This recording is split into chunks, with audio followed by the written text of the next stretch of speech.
Here is a number most Americans over 55 never expect to calculate: $1,800 every single year. That is what the average American pays just to stay connected. Phone bills, internet fees, data overages, insurance add-ons. Over 10 years, that is $18,000 gone, not on fuel, not on food, just to answer calls, send messages, and check email. Now pause for a moment and picture what that actually means. It has a shot at being the most memorable product unveil ever. It has a shot. What if a company known for batteries that last hundreds of thousands of miles, satellites that blanket the planet, and artificial intelligence that drives cars decided to rethink the smartphone? Not to sell you a new device every year, but to eliminate the monthly phone bill entirely. This is not clickbait. This is about real technology, real costs, and whether a rumored Tesla Pi phone could solve a problem millions of Americans have quietly accepted for decades. By the end of this video, you will clearly understand what is confirmed, what is realistically possible, and what still lives in the rumor zone. Let us break it down. For years, consumers have been stuck in the same cycle. Buy an expensive phone, pay monthly to use it, replace it when it slows down. The smartphone industry has become predictable, expensive, and frustrating. Every year brings the same promises: a slightly better camera, a marginally faster processor, a new color option. The prices, however, keep climbing. Premium phones now approach or exceed $1,500. And what do you receive in return? A device that scratches easily, a battery that degrades within 2 years, software updates that quietly slow performance just in time for the next release. But the real damage happens after the purchase. Monthly payments never stop. Carrier plans, data limits, cloud storage fees, extended warranties. Before long, many households are spending over $150 every month indefinitely. For retirees or anyone on a fixed income, that is not a small inconvenience. That is a serious budget drain. Apple and Samsung perfected this system. Sell the device once, charge the customer forever. The phone is no longer the product, the user is. And durability only makes the situation worse. How many people have watched a brand new phone shatter from a simple drop? How many have seen battery health fall to 80% in under 2 years? These devices are not designed for longevity. They are designed for replacement. Now imagine a different incentive. Imagine a company that does not depend on phone sales or carrier fees to survive. That is where Tesla enters the conversation. Tesla operates differently from traditional consumer electronics companies. Their primary revenue does not come from smartphones. It comes from electric vehicles sold at scale, energy storage systems powering homes and entire grids, a satellite network already active across most of the United States, artificial intelligence trained on billions of miles of real-world data. If Tesla ever releases a phone, it would not need to function as a profit engine.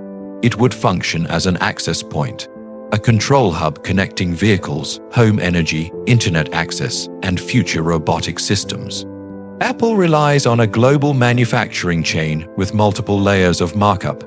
Tesla builds much of its technology in-house, from battery cells to advanced materials. That vertical integration changes the math. Apple earns revenue after you buy the phone. Tesla would earn revenue from what the phone connects you to. That difference shapes everything, especially the most talked about feature: satellite connectivity. The idea of a phone that does not require cell towers sounds impossible, but the underlying technology already exists. Starlink direct-to-cell capability is real. It is being tested with carriers. It is already used for emergency connectivity. The concept involves a phone equipped with specialized hardware capable of communicating directly with low Earth orbit satellites. In simple terms, that means coverage where towers do not exist, remote highways, rural towns, mountain regions, natural disasters, no carrier contracts, no dead zones. There are limits, and those matter. Dense concrete structures and underground locations reduce signal strength. Speeds would resemble reliable 4G, not cutting-edge 5G. Enough for calls, messages, navigation, and video streaming, but not heavy data abuse. Any real implementation would include fair use policies. Unlimited does not mean unrestricted. But for older Americans, this trade-off makes sense. Staying connected to family, accessing banking and healthcare portals, receiving emergency alerts, navigating safely while traveling, all without paying monthly carrier fees.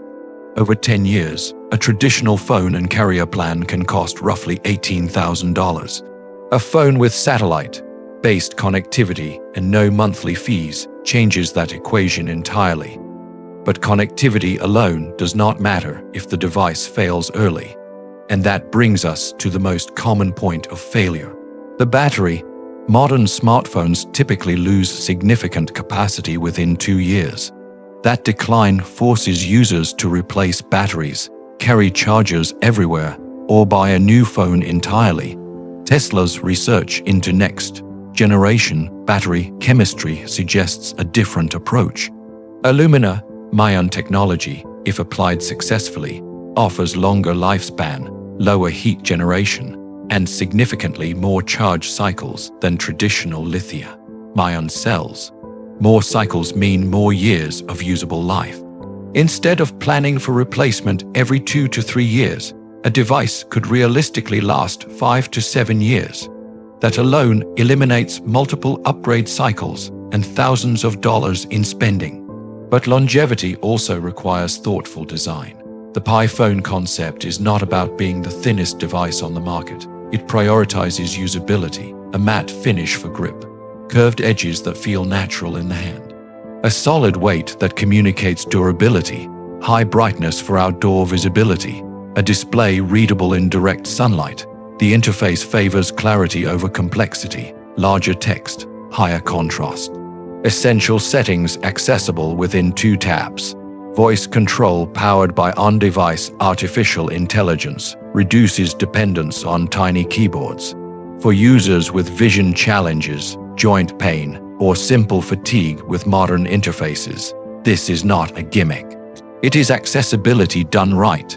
Durability testing suggests a focus on real-world use, not showroom aesthetics. But hardware alone does not define the experience. Software is the real risk. Tesla would be entering a market dominated by 2 ecosystems that have spent over a decade locking users in. A new operating system faces immediate challenges: app availability, social compatibility, support infrastructure. Apple and Google offer millions of apps. Tesla would need to focus on essentials first: calls, messaging, email, banking, navigation, video communication. Not every niche application would be available at launch. Switching ecosystems carries friction. Messaging platforms, family group chats, shared services. There is also the reality of first-generation hardware. Early products always carry risk, bugs, missing features, growing pains. This phone would not be for everyone, but it does not need to be. This is not a competition about camera quality or brand loyalty. It is about solving a financial and practical problem. If eliminating monthly phone bills matters to you, if long-term durability matters, if rural connectivity and emergency access matter, then this device is not competing with your current phone. It is competing with your ongoing expenses. One final warning is critical. There are already fake websites claiming to sell Tesla phones. Tesla has not officially released any smartphone. Do not send money to unverified sellers. We will only share confirmed information when Tesla makes an official announcement.